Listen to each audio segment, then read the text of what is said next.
श्री महालक्ष्मी देवीची कहाणी। श्री गणेशाय नमः। श्री लक्ष्मी देवे नमः। ओम श्री क्ल्यूम ओम धनद धनम देहि माम। ओम धनदाय नमस्तुभ्यं।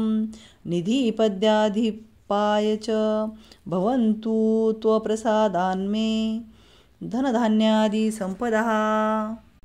ध्यानी घ्यावी श्री लक्ष्मी देवीची कहाणी। द्वापार युगातील सौराष्ट्र देशाची मोहिनी आटपाट नगर होतं। तिथं एक राजा होता। राजाचं नाव होतं भद्रश्रवा। तो शूर होता, दयाळू होता, प्रजादक्ष होता, देवा ब्राह्मणांना साधू संतांना सुखवित होता। राजाच्या राणीचं नाव होतं सुरचंद्रिका। ती रूपानं सुंदर होती, पण स्वभावानं गर्विष्ठ होती। मागच्या जन्मी ती होती एका वैश्याची बायको। नवऱ्याचं तिचं भांडण होई घरी वैतागली, गेली निघून रानात। तिथं पाहिलं सुवासिनींना, त्या करीत होत्या लक्ष्मीव्रत। तिनं पाहिलं व त्यांच्याबरोबर तसं व्रत केलं। दुःख गेली, दारिद्र्य संपलं, परिस्थिती सुधारली, देवीची भक्ती करत होती। पुढे गेली ती मरून। पुढचा जन्म स्त्रीचाच आला। पुढे भाग्य उजळलं, भद्रश्रवा राजाशी लग्न झालं, ऐश्वर्य हाती आलं, गर्वानं फुगली, गरिबांना विसरली, तोऱ्या ताठ्यानं बोलू लागली, दासदासींवर खेकसू लागली। एकदा काय झालं, देवीच्या मनी आलं राणीला भेटावं, मागची आठवण करून द्यावी, ती ओळखती का बघावं। राणी राजवाड्यात मजेत राहत होती। राजा तिचं कौतुक करी। त्या दोघांना 7 मुलगे झाले, एक मुलगी झाली। मुलीचं नाव होतं शांबाला। एके दिवशी अचानक देवीनं म्हातारीचं सोंग घेतलं, फाटकं वस्त्र ल्याली, हाती काठी घेतली आधाराला, हळूहळू पावलं टाकीत आली राणीला भेटायला। वाड्याशी आली अन आरोळी दिली, आहे का कुणी घरी, घालील का कुणी घास। दासी आली बाहेर, म्हातारी दिसली समोर। तिनं विचारलं, कोण ग तू, कुठून आलीस, काय काम काढलंस, तुझं नाव काय, गाव काय, काय हवं आहे तुला।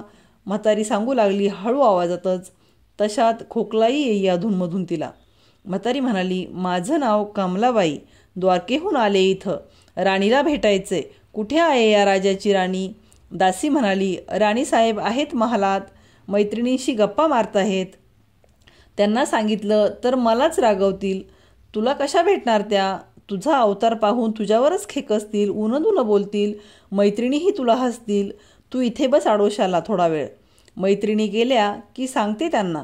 म्हातारीलाही राग आला होता, तीही संतापली, तुझी राणी पैशावर भाळली आहे, माणुसकी विसरली आहे, मागच्या जन्मी होती दरिद्री, आज झाली राणी, पण ती माझ्यामुळेच, मीच तिला देवीचं व्रत सांगितलं, तिने केलं, आता देवीच्या कृपेनं राणी पदावर बसली, पण देवीची आठवणही नाही तिला।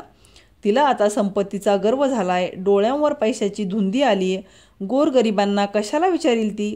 थोरा मोठ्यांच्या मुली मैत्रिणी झाल्या, म्हातारी गरीब भिकारीन तिला कोण विचारतोय। ही राणी लक्ष्मीव्रत विसरून गेली, घेतला वसा टाकून दिला, उतली मातली, पण याचं फळ तिला भोगावंच लागेल, नंतर डोळे उघडतील तिचे, जाते मी परत। दासीनं म्हातारीला पाणी दिलं, हात जोडले, म्हणाली, मला सांगाल ते व्रत मी करील ते नेमानं, उतणार नाही, मातणार नाही, घेतला वसा सोडणार नाही, दिलेला शब्द विसरणार नाही, मोडणार नाही।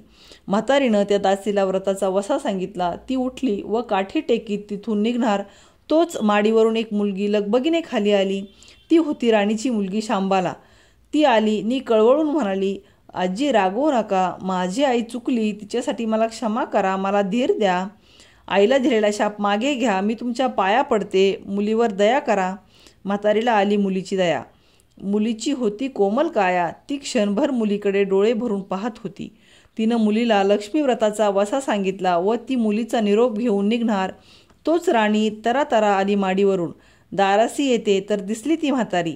राणी कडाडली, कोण ग तू थेरडे, इथे कशाला आलीस, जा इथून, उठ लवकर, नाहीतर ढकलून द्यायला सांगते तुला, लाज नाही वाटत तुला इथे यायची, दुसरी घरं नाहीत तुला। म्हातारीचे डोळे गरगर फिरले, कपाळावर आठ्या उमटल्या नी तडक ती निघून गेली परत। पुढं दासीनं लक्ष्मीव्रत केलं, तिची स्थिती उत्तम सुधारली, ती गेली दासी पण सोडून व पुढे सुखानं संसारही सुरू होता तिचा। पुढे मार्गशीर्ष महिना आला, पहिल्याच गुरुवारी शांबालेनं लक्ष्मीव्रत केलं। सगळे नेमधर्म पाळून 4 गुरुवार तिने हे व्रत केलं। शेवटच्या गुरुवारी थाटानं उद्यापन केलं। सिद्धेश्वर राजाच्या मालाधर नावाच्या राजपुत्राशी शांबालेचा विवाह झाला। तिला राजवैभव मिळालं। लक्ष्मीव्रताच्या प्रभावानं तिचा संसार सुखासमाधानानं चालू लागला। पण भद्रश्रवा व सूरजचंद्रिका राणी यांना हळूहळू वाईट दिवस दिसायला लागले. शत्रूनं भद्रश्रवाचं राज्य लुबाडलं. सूरजचंद्रिका राणी होती ती स्थिती बदलली. भद्रश्रवाला फार वाईट वाटे. राणीला रडू कोसळलं. पण करणार काय? एक एक दिवस चिंतेनं उगवत होता तसा मावळत होता. रानावनातून हिंडून कष्टाचे दिवस ती काढत होती. भद्रश्रवाला वाटलं मुलीकडे जावं, तिला पाहावं. तो एकदाच तिच्या घरी निघाला. चालून चालून दमला होता. नदी तीरावर विसाव्यासाठी थांबला. राणीची दासी नदीवर येत होती. तिनं भद्रश्रवांना पाहिलं, ओळखलं. परत लगबगीने घरी गेली. राजाला बातमी सांगितली. मालाधारानं माणसं पाठवली, रथ पाठवला. श्वशुरांना घरी आणलं, मान सन्मान केला, नवी वस्त्र दिली व गळ्यात हार घातला. शांबाला वडिलांची नीट व्यवस्था ठेवत होती. राजाचे दिवस मजेत जात होते. आता परत जायचा विचार त्याच्या मनात घेतला. जावयाला तसं सुचवलं. भद्रश्रवा मुलीचा व जावयाचा निरोप घेऊन निघाला. जावयानं नोकराजवळ एक हंडा दिला. मोहरांनी भरला होता तो. नोकरांच्या सोबतीनं राजा पुन्हा घराकडे परतला. चंद्रिकेला भेटला. हंडा पाहून ती खुलली. हंड्यावरचं झाकण काढलं. आत पाहते तो काय, आत दिसले कोळशे. सूरजचंद्रिकेने कपाळावर हात मारून घेतला. नवऱ्याला सांगितलं. तोही चकित झाला ते ऐकून. दुःखाचे दिवस संपत नव्हते. दारिद्र्याचे भोग सुटत नव्हते. चिंतेचे ढग सभोवार दिसत होते. काळजीचा वणवा भडकत होता. सूरजचंद्रिकेला एक एक दिवस अडचणीचा वाटत होता. तिच्याही मनानं घेतलं एकदा मुलीला भेटावं, डोळे भरून पाहून यावं. आपल्या नशिबाचे भोग आपणच सोसायला हवेत. दुसरं करणार काय? एका गुरुवारीच ती घरून निघाली. मुलीच्या गावच्या नदीतीरी बसली. अगदी दमून गेली होती ती. त्यावेळीच एक दासी नदीवर आली होती. तिनं राणीच्या आईला ओळखलं. ती महाली गेली. राणीला बातमी दिली.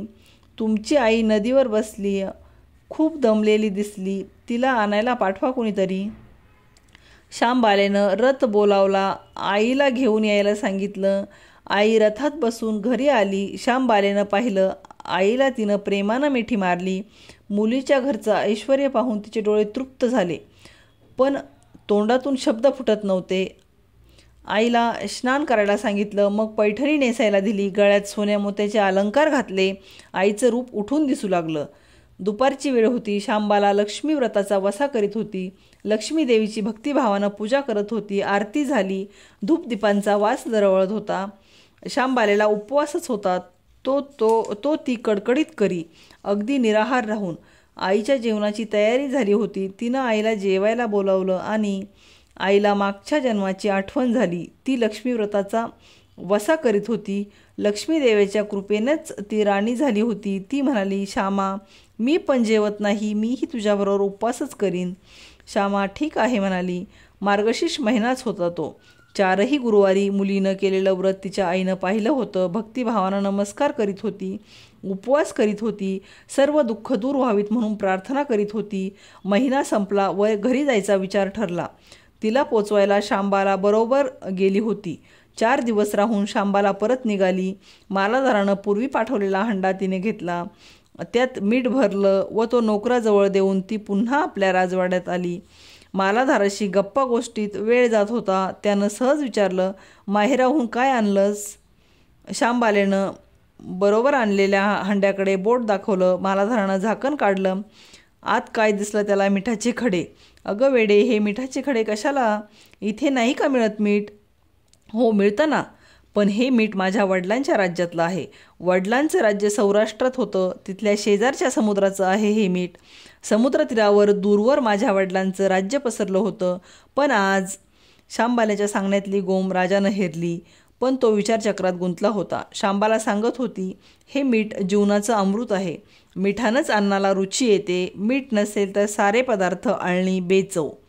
जो माणूस जिथं मीठ खातो तो धन्याशी नेहमीच इमानी राहतो. त्याचं रक्षण करतो. कामात कसूर झाली तर प्राणार्पणही करतो. मालाधाराचं विचारचक्र थांबलं नव्हतं. त्यानं ताबडतोब आपले सेवक आपल्या सासऱ्याकडे भद्रश्रवाकडे पाठवले व त्यांना ताबडतोब बोलावून घेतलं. भद्रश्रवाला या तातडीच्या बोलावण्याचा काहीच अर्थ कळत नव्हता. पण अधिक विचार न करता तो तातडीने जावयाकडे निघाला.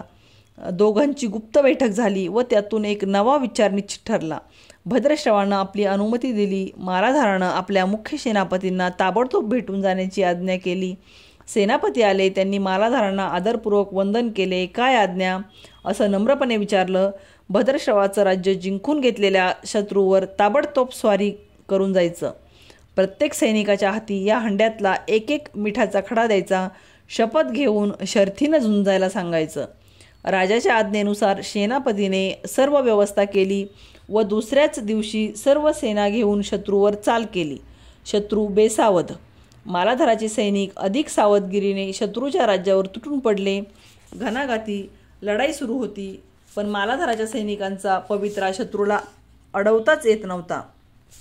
शत्रूचे सैनिक जमिनीवर कोसळत होते. मालाधाराचे सैनिक पराकाष्ठेने पुढे सरसावत होते. युद्धाचं तांडव अखंड चालू होतं. सूर्य पश्चिमेकडे सरकत होता. थोड्याच वेळात अंधार पसरणार होता. मालाधाराचे सैनिक अधिक ईर्षेने पुढचं पाऊल खेचत होते आणि शेवटी मालाधाराच्या सैन्यानं शत्रूचा पुरा फडशा पाडला होता. मालाधाराच्या सैन्यानं अपूर्व विजय मिळवला होता. भद्रश्रवाचं राज्य पुन्हा मिळवलं होतं.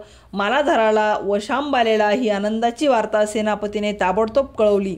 मागे राहिलेल्या सैनिकांनी त्या शत्रूच्या राज्यातील मुख्य खजिना लुटला. अफाट संपत्ती त्यांना मिळाली होती. ती पोत्यात भरून मालाधाराकडे आणली. त्यात सोन्याच्या मोहरा होत्या, अनेक नाणी होती, कित्येक शस्त्रांचा साठाही होता. मालाधारानं भद्रश्रवाला चंद्रिका राणीला घेऊन यायला सांगितलं. ती आल्यावर घरात आनंदाला उधाण आलं होतं. तो होता गुरुवारचा दिवस. शांबालेनं लक्ष्मीव्रताची पूजा केली, आरती केली. धूपदीपाचा सुगंध दरवळत होता. तिनं व तिच्या आईनं उपवास केला होता. रात्री देवीची आरती झाली, देवीला नैवेद्य झाला व सर्वांचं मिष्टान्नाचं जेवण झालं. मार्गशीर्ष महिन्यातला हा शेवटचा गुरुवार, लक्ष्मीव्रताचा शेवटचा दिवस. या मंगल मुहूर्तावर मालाधारानं भद्रश्रवाचं राज्य त्याच्या स्वाधीन केलं व या व्रताची खरी सांगता झाली. राजा राणी परत आपल्या सौराष्ट्रात आली. सूरजचंद्रिकेनं पुन्हा लक्ष्मीव्रताचा वसा घेतला व तो आजन्म पाळला. घरची स्थिती पुन्हा पूर्वीप्रमाणे सुधारली होती. राजाचे 7 मुलगे कुठेतरी दूरदेशी गेले होते. तेही अचानक घरी आले. त्यांना पाहून आईवडिलांना जो आनंद झाला त्याचं वर्णन शब्दात सांगणं अगदी अशक्यच. श्री लक्ष्मी देवीच्या व्रताचा हा अपूर्व अनुभव राजा राणीने पुढे सतत घेतला. त्यांचे जीवन निश्चित झालं. दुःखाचं वादळ पूर्ण थांबलं होतं.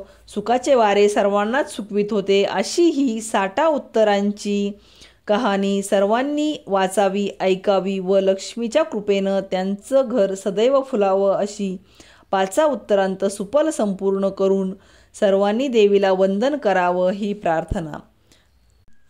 श्री लक्ष्मी देवे नमः.